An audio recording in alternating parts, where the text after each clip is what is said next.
भिख मागेर दिएको जितको केही पनि स्वाद हुँदैन।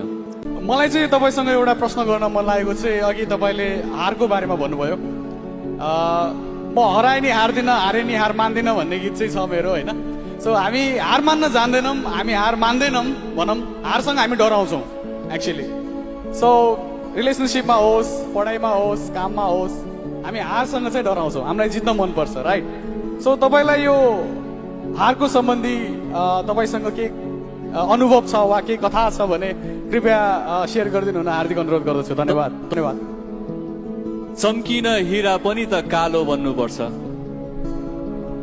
चम्किन हिरा पनि त कालो बन्नुपर्छ, यात्रा गर्ने भए उकालो ओह्रालो बन्नुपर्छ। तपाईँ चम्किनलाई हिरा पनि कालो बन्नुपर्छ, यदि सफलता गन्तव्य हो भने पनि यात्रा गर्नुपर्छ, यात्रा गर्ने भए उकालो ओह्रालो बन्नुपर्छ। चम्किन हिरा पनि त कालो बन्नुपर्छ, यात्रा गर्ने भए उकालो ओह्रालो बन्नुपर्छ। बिना खल्तीको दौरा काम छैन साथी, खल्ती बन्ने भए पहिला टालो बन्नुपर्छ। जसले हारलाई